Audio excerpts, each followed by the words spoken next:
Um, Glad to have you here on this, our 42nd meeting of our course.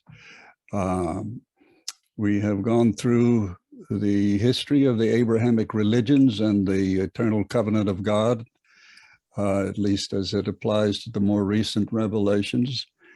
And we are now into the revelation of Baha'u'llah, and we are taking it both in a quasi-chronological order, and we're also looking at particular genres or styles that Baha'u'llah uses.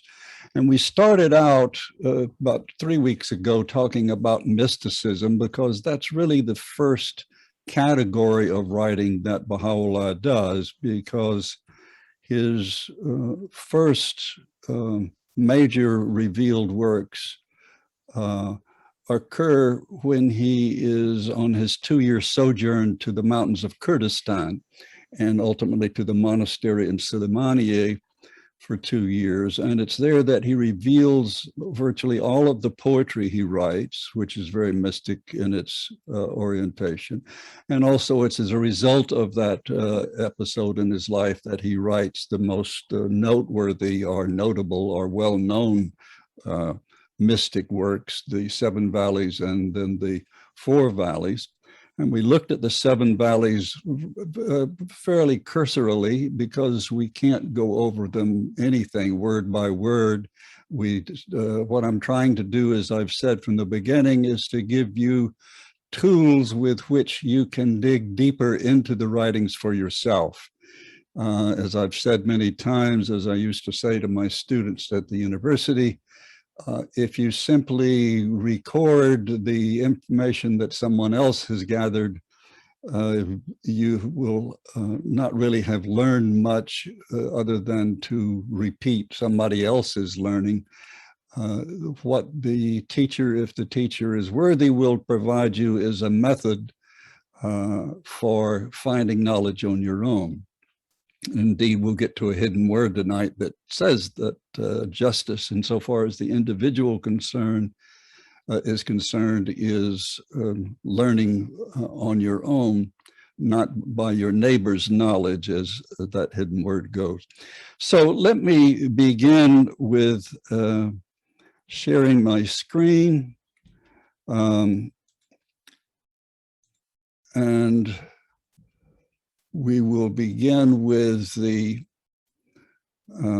title, Mysticism and the Uries of Inner Meaning in the Works of Baha'u'llah.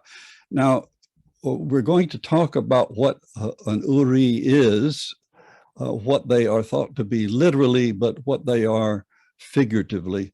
And this is just a way of getting further into applying the things we went over last time about symbols and metaphors and allegories and so on. So we're going to continue in that vein, but we're going to apply the tools that we learned about and see some examples of them in work. So we're still in the 7 Valleys, and also the poem that's in this work of The Call of Divine Beloved. I'm going to remind you of a few axioms that we've already established in this discussion about mysticism. First is an axiom we brought up at the first discussion of mysticism, and that is ecstasy should be an effect, not the goal. And that is, ecstasy is an emotional or affective result of nearness to God. The Baha'i faith, and this is a quote from The Guardian, this is another axiom, that said that even though the Baha'i faith largely discounts Sufism and mysticism as a way of life, because usually it circumvents administration and law, sometimes even law, because it's a personal experience, not a social involvement. Mostly, again, these are big generalizations. There are all kinds of mysticism. But the Guardian says the Baha'i faith, like all other divine religions, is fundamentally mystic in character. So we can say that anytime you're talking about metaphysical reality, which we believe in, and a divine being or creator, we're talking about mystical subjects in that sense. So the Baha'i faith is foundationally mystic because we believe in prayer. We believe we are essentially spiritual, not physical beings, and so on. What is the value of a deep study? And this is where we're really going to focus tonight. This is a quote from the Kitab-i-Gan by Baha'u'llah. In every age, the reading of the scriptures and holy books is for no other purpose except to enable the reader to apprehend their meaning and unravel their innermost mysteries. Otherwise, reading without understanding is of no abiding profit unto man. Now, I've read this passage to you before. We've dealt with it in another class, but in another context. But you see how important it is that while there is some value in reading the text, even if you don't understand them, they inspire you, they fill you with spiritual affection. The purpose is to understand what is the manifestation trying to tell me. What is he trying to convey to me, and what should be my response to it? So we've been talking in the last couple of classes about symbolism, metaphor, simile, allegory, and various other kinds of figures of speech, which are the main tool, if you will, of the poet and of the manifestation, both in their words or utterances and in their actions. So the manifestation, for the most part, is concealed. We discover them only if we know what we're looking for. And so why is that so? Why does God make it difficult for us to discover the manifestation? And why does the manifestation make some of their writings very indirect by using these symbols in this poetry? Well, we dealt with some of that last time about what is the value of indirection, but we're going to go over it and see how it works a little further tonight. First of all, there is this important passage that you're probably familiar with if you've read the Baha'i writings. No tie of direct intercourse can ever bind him to the things he hath created, nor can the most abstruse and most remote illusions of his creatures do justice to his being, meaning we can neither completely understand God, nor can we come up with any language, however poetic it might be, to describe God. The manifestation does this for us as best we can understand it. And so my own statement here is, therefore, God's teaching methodology is indirect via the manifestations and their language, and themselves, who are also concealed, as is their language. So the manifestations are not obvious.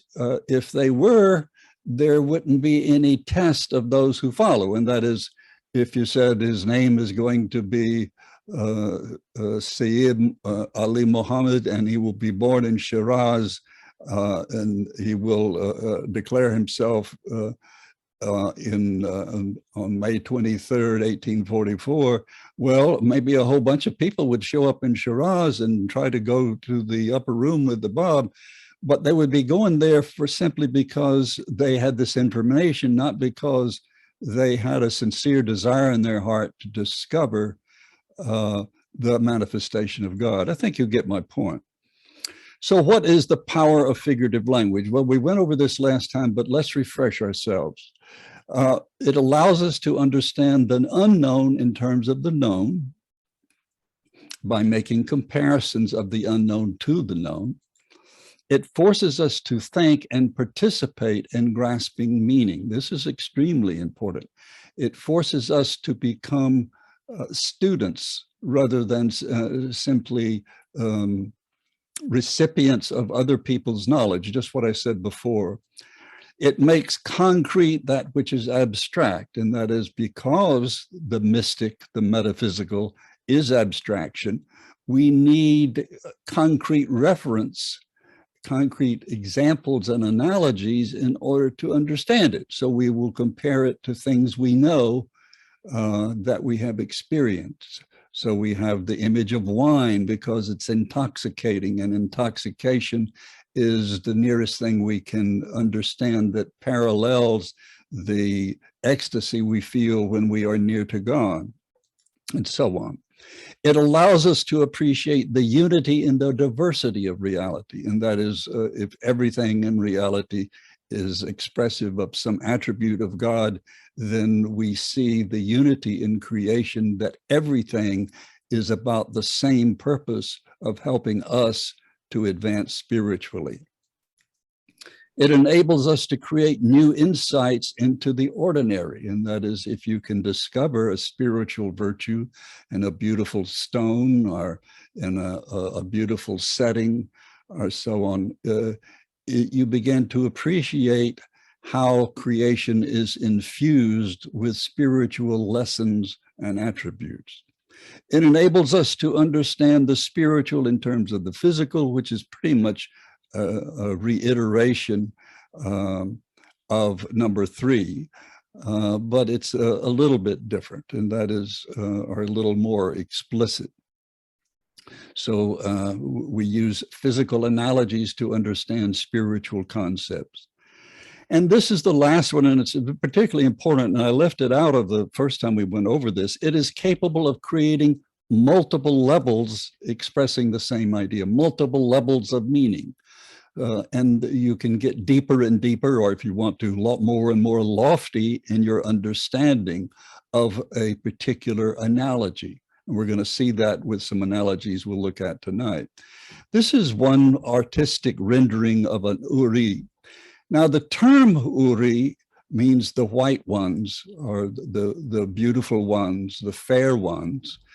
And taken literally, this is where Muslims get the idea that in the next world, they will have as companions these maidens, and as you'll see, this is from the Quran, whom no man or jinn, a jinn is a spirit, before them has touched, reclining on green cushions and rich carpets of beauty.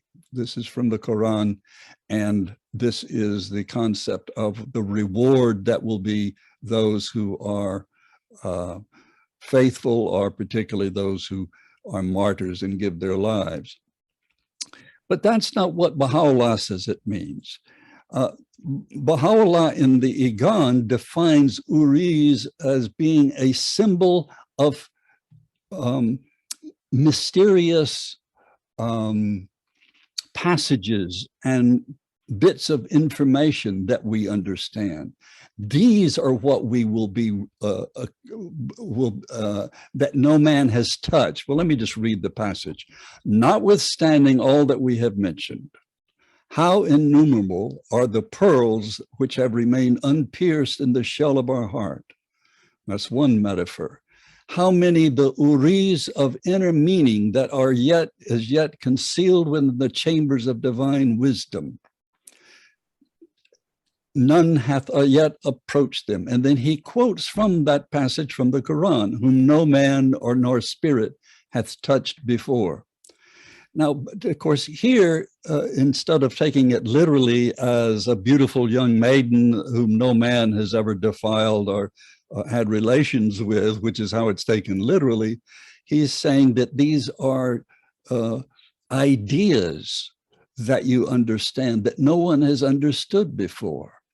And isn't that incredibly beautiful, that you have the capacity to discover, if you study the writings, ideas that no one has thought of before. And of course, this is what attracts most people to the Baha'i faith, is that Baha'u'llah has put together the learning of the past and the learning that we need for the future. And of course, we began with the hidden words, where, according to the preface of Baha'u'llah in that work, all the essential spiritual teachings of the past are summarized and distilled into jewel-like images.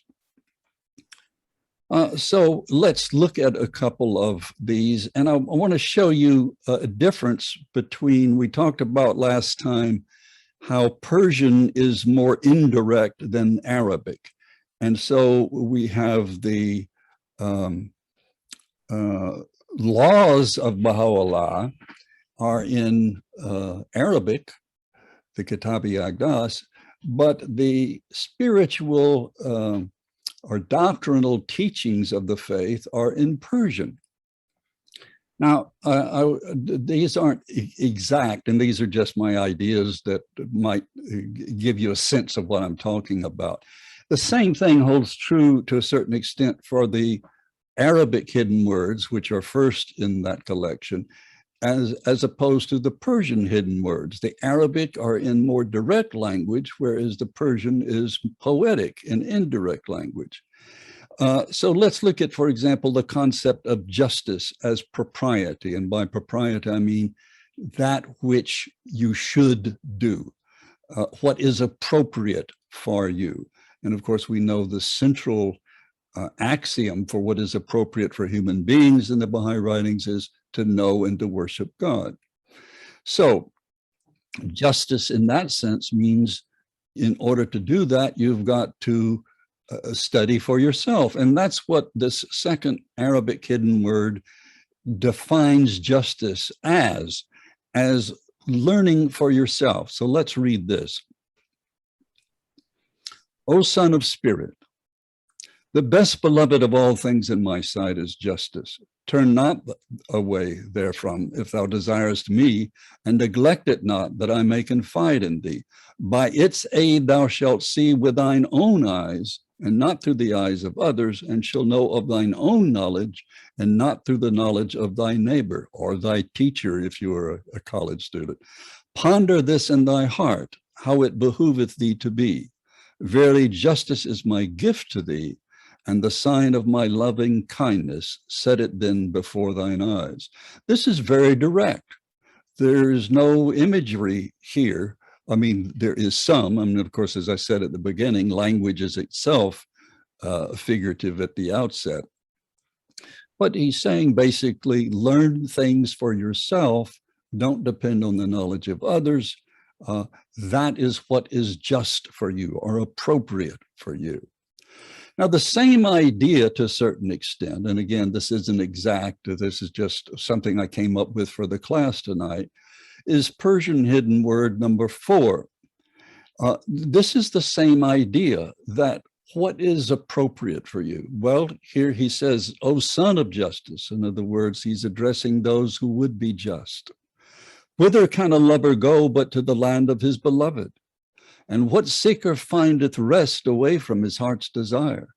To the true lover, reunion is life and separation is death. His breast is void of patience and his heart hath no peace. A myriad lives he would forsake to hasten to the abode of his beloved. Now, this is saying, in my mind, somewhat the same thing, and that is, if you are just, if you do what I have commanded to know and to worship God, then you will find peace and happiness no place else. So where will you find true love and true happiness except in the land of the beloved? And of course, that's nearness to God. I hope you get the sense of what I'm trying to say. We could discuss it endlessly because, again, there's so many different levels of meaning with something that is figurative. Let's do one more hidden word or one more concept that's discussed in the hidden words. Love is the abiding principle of life. Well, the hidden word we just saw would be a good example of that too, except it's really talking about something else as well. But let's look at ones that deal with love. First, the hidden word that deals very directly with this concept. This is the first hidden word. O son of spirit, my first counsel is this: possess a pure, kindly, and radiant heart, that thine may be a sovereignty, ancient, imperishable, and everlasting. To me, that means that possess a loving heart. It's not just the golden rule restated. but again, it's very direct, very specific. Now, the same concept, in my mind, is stated in an imagistic way in the Persian hidden word number 3. O friend, in the garden of thy heart plant naught but the rose of love, and from the nightingale of affection and desire loosen not thy hold. Treasure the companionship of the righteous, and eschew all fellowship with the ungodly. Not exactly the same idea, but you get my point, that one is direct in its language and statement, and the other uses a garden image planting the rose of love, then the nightingale image, and treasure the companionship. That's fairly direct, the last one, the third statement. But what do we do with abstruse passages? Now, not just in the hidden words, but in all the writings. This is perhaps the most important point in tonight's discussion. An abstruse passage means one that is difficult, one that's hard to understand, one where you need some background information, either from someone else or from your own study. And so I want to give you an example of how you can penetrate these uries, these abstruse passages, these pearls hidden in the shell of words and images. I'm dealing in this case with the Persian hidden word, which is often misconstrued by those who first read it as possibly indicating that there is such a thing as reincarnation. And that's not at all what it's getting at. But how do you know? Well, let's read it. Oh, my friends, have you forgotten that true and radiant morn when in those hallowed and blessed surroundings you were all gathered in my presence beneath the shade of the tree of life, which is planted in the all-glorious paradise? Awestruck ye listened as I gave utterance to these 3 most holy words. Now, they're not individual words, they're 3 statements. The first word or first statement is, O friends, prefer not your will to mine. The second, never desire that which I have not desired for you. The third, approach me not with lifeless heart, defiled with worldly desires and cravings. So those are the 3 words, or the 3 instructions that have been given to us before. But where before?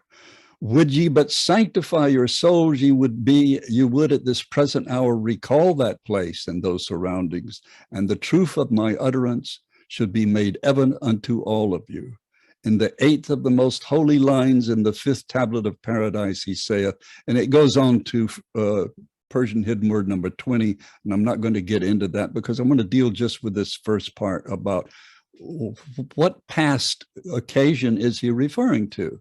Does it mean that we were in the spiritual world before this, or that we lived before this?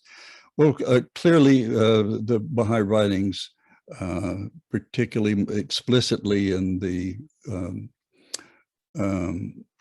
work by Abdul-Baha, Some Answered Questions, states that there is no such thing as reincarnation, and he explains logically why that would be impossible and undesirable, even if it were possible. But here he's referring to, my first inclination as I read it is, he's referring to all the past prophets who have said the same thing. And yet we as a human race did not follow. But what you can do is simply this, and it's such an advantage in this day because you have access with your computers to look up information about anything, and not just on Baha'i sites.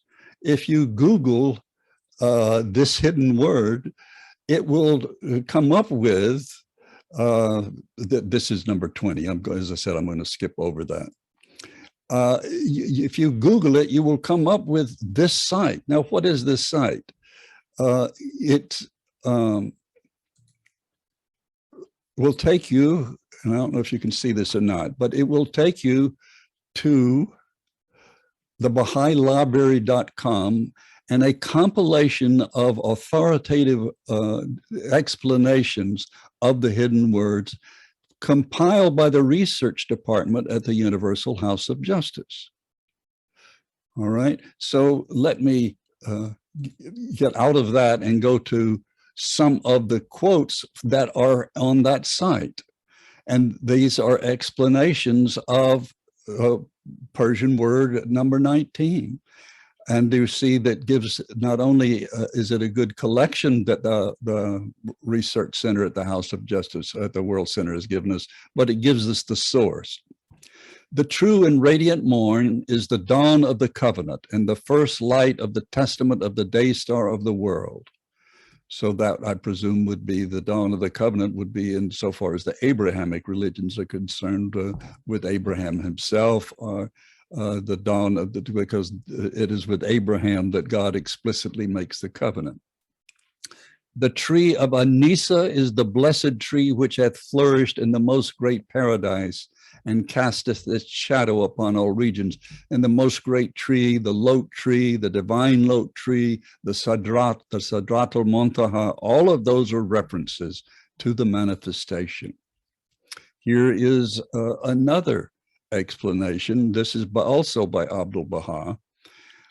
By the term that true and radiant morn mentioned in the hidden words is meant the dawn of the divine revelation when the exalted one manifested himself in the plenitude of his glory, while the blessed tree refereth to the ancient beauty. Baha'u'llah. By those surroundings is meant the realm of the heart and the spirit, and the gathering of the people implieth a spiritual communion, not a physical one.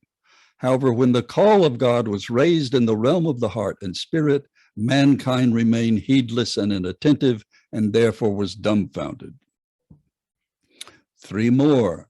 By the tree of Anisa is meant the tabernacle of the Lord of grace. Now, tabernacle or temple is the body of the prophet.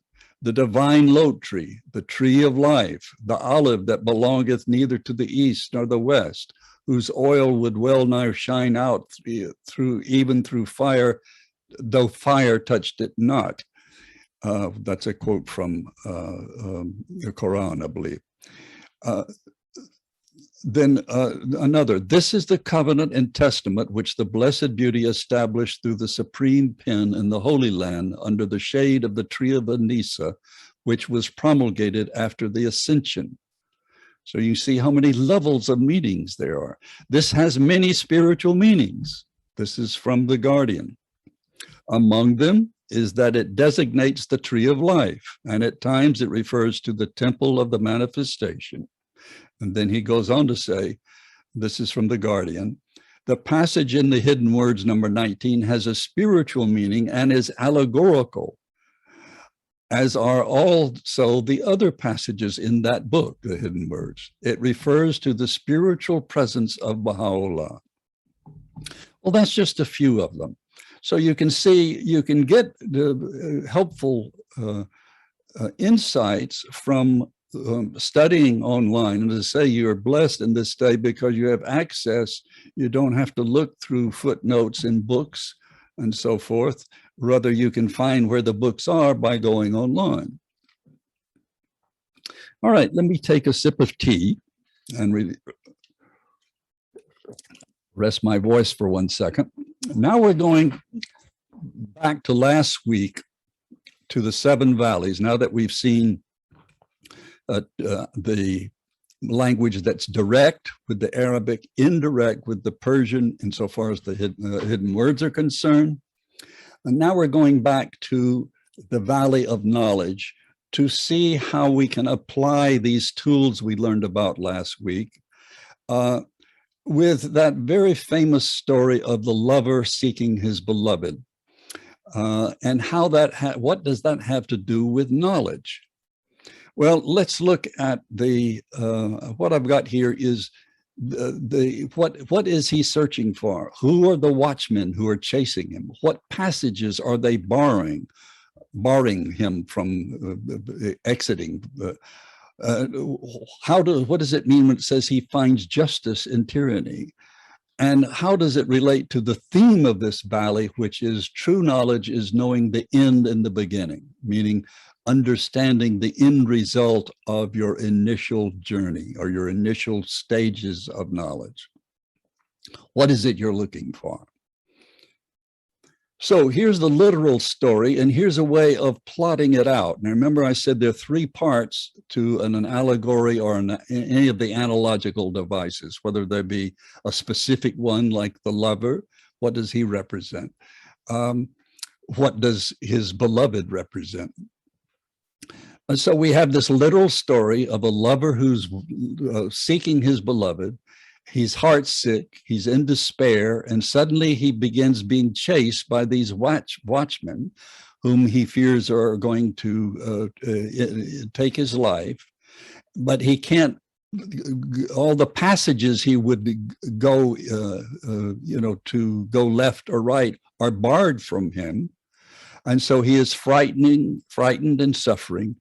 At last, he sees this wall, and in desperation, he scales the wall and forgetting his life, meaning he doesn't know if he's going to live or die when he jumps. He jumps off the wall, lands in a garden, and there he beholds his beloved.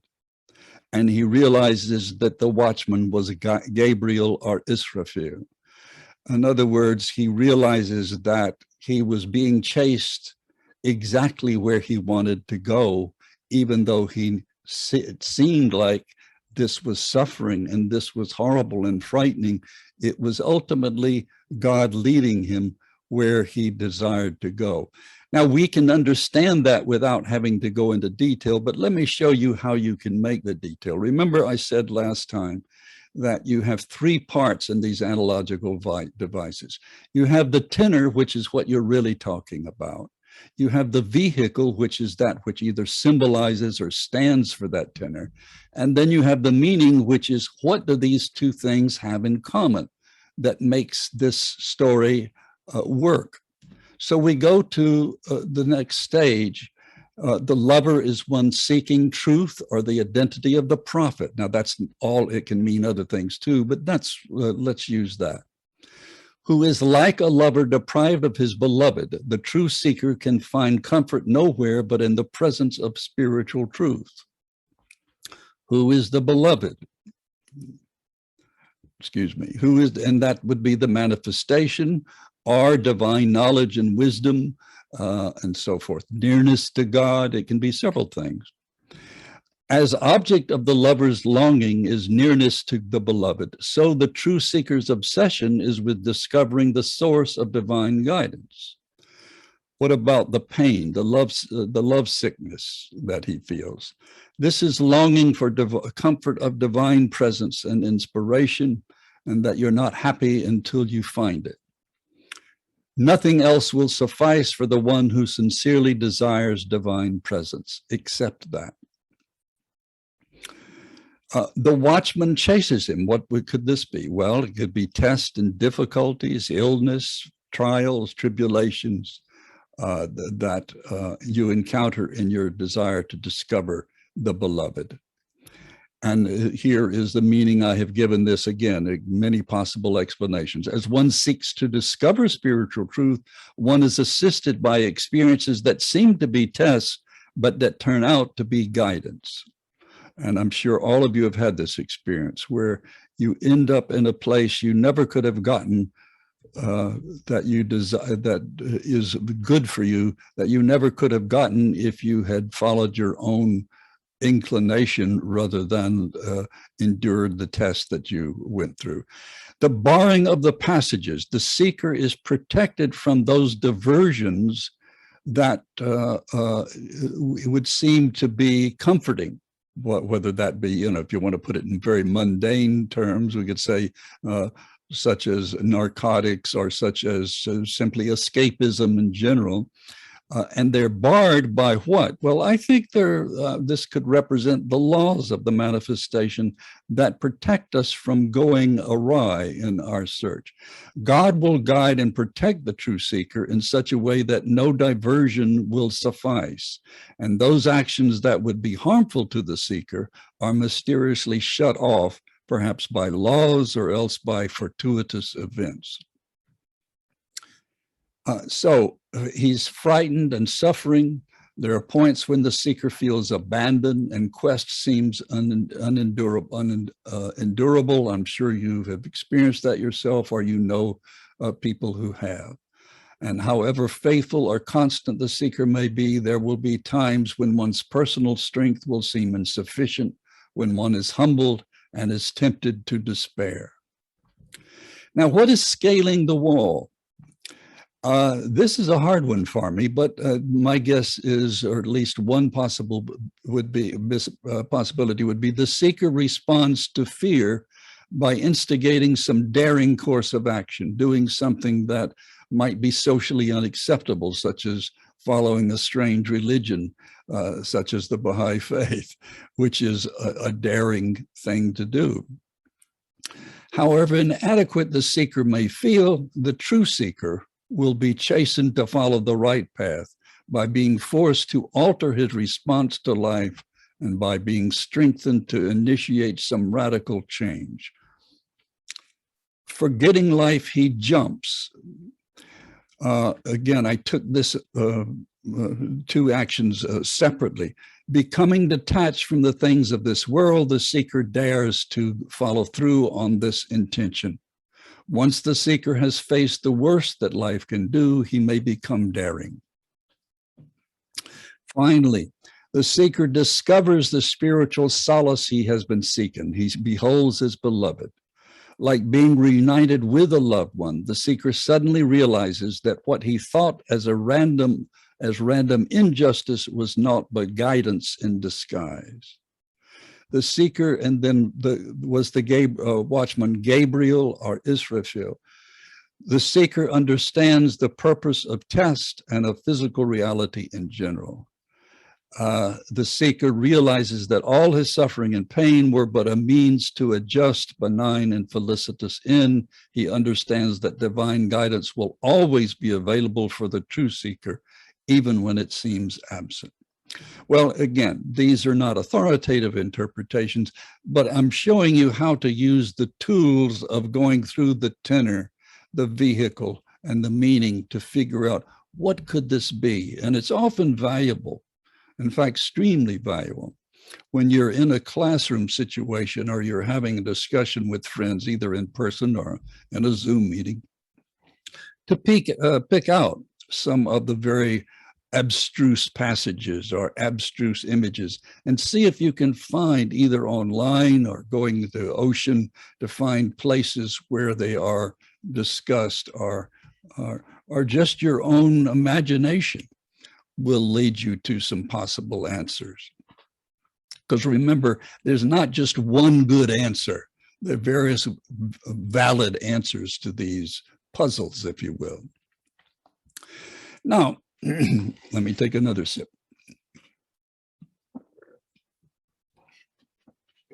I think there's a value if you follow through on this attempt to become more deepened on your own or collectively in study groups, to make a list of frequently used allusions in the writings, particularly those that are not readily apparent.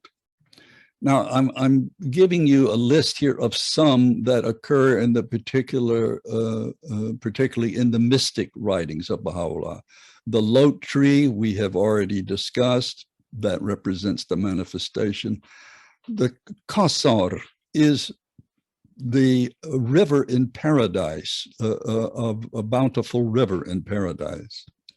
The goblet of the cup, this is, your cup is your receptivity, your heart perhaps, your mind perhaps. And it receives the choice wine from the cup bearer, and the cup bearer is the either the manifestation or someone who leads you to that choice wine. And of course, the wine, this image goes back to Christ, doesn't it? When he says you have to put new wine in new skins. That's a very interesting image, because the wine comes from the grape, which is the fruit of the branch, which is a branch of the tree, and the tree is the lote tree, or the and so on. And Christ says, if you remember, that I am the true vine, and my Father is the husbandman, or the vine dresser. And any fruit of mine, any branch of mine which bears no fruit, he cuts down, and it's fit for the fire. But the fruit bears what? It is from that the wine is made. And so the works, if you will, the fruit of the believers is the works they do. And this would be one interpretation. And that true wine, which is, of course, also derived from the manifestation, you pour into your cup, into your heart and your mind, and you get intoxicated with it. You become giddy or ecstatic. Musk-scented is often used. Fragrances, taste, fragrances, all the senses are very important in these indirect symbols and illusions. So you might want to write down, as you come across them, those images that you don't understand. There usually are footnotes that will explain them in some of the works. If not, you can literally, again, look them up online, look them up on Wikipedia or any source. The Baha'is, as you well know, are some of the most avid and capable computer geeks in the world, and therefore we have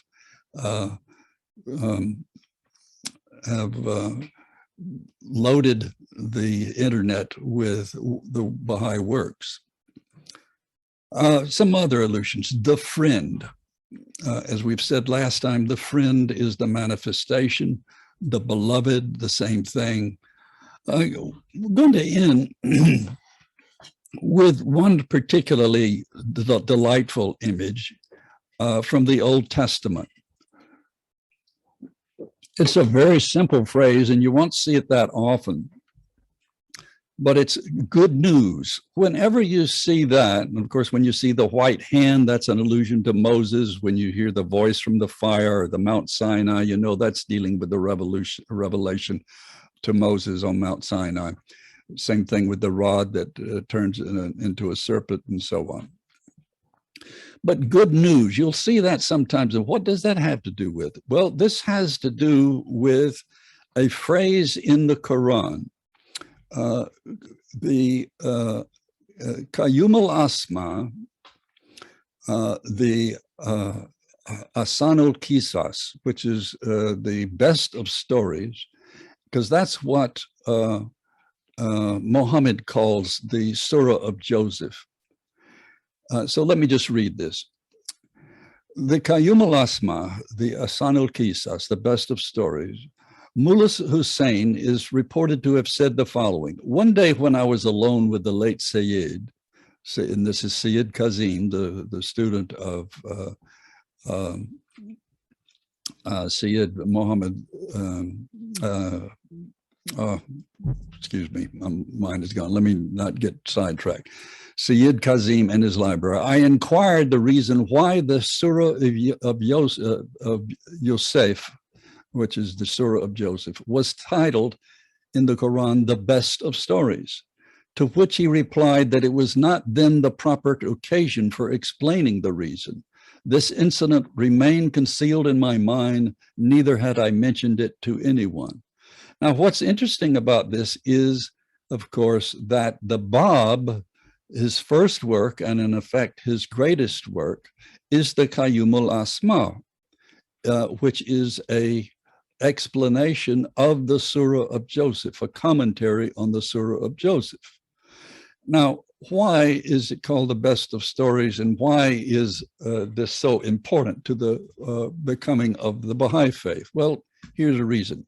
Here's where the phrase occurs in the Quran, Surah 12, which is the Surah of Joseph. And the story is told pretty much as in the Old Testament with some extra information.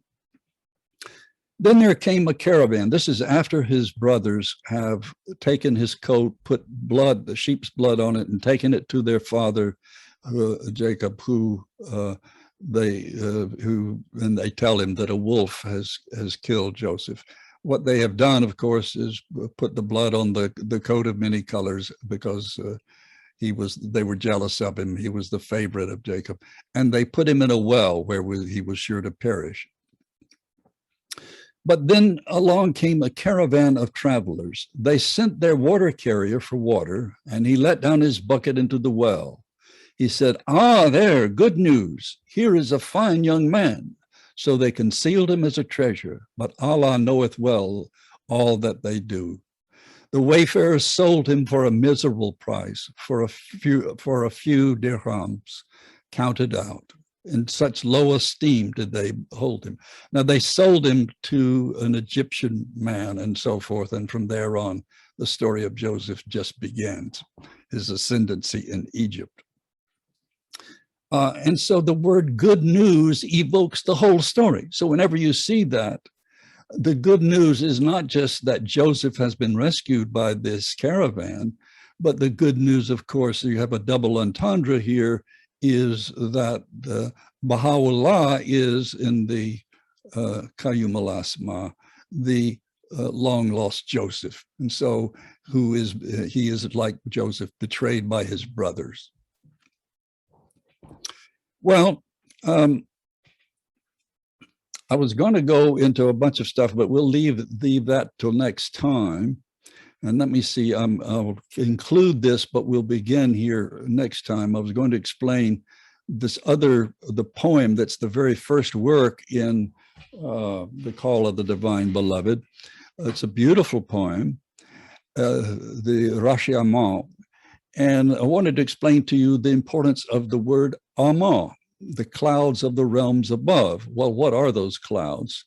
And there is this passage that will be if you copy the PowerPoint in the PDF form, you'll see this definition by Abdul Baha about what Amma is. And it makes it makes the poem make a lot more sense. So we'll discuss that next time. All right, so we'll go to the end here. And I will stop sharing. And again, I'm sorry if it wasn't disorganized, but we can only do so much in our 45 minutes or so. And we will continue with this theme, but next time we will begin our venture into the Book of Certitude, the most important doctrinal work of Baha'u'llah, and we will discuss how it is perhaps the greatest insight into figurative language, because that's one of the main themes of the first half of the work, is why so many people misconstrue or misunderstand scripture, and therefore they are not receptive to, do not recognize the manifestation when he appears. So we're going to continue in this vein about figurative language, only we're going to let Baha'u'llah teach us instead of Dr. Hatcher. All right.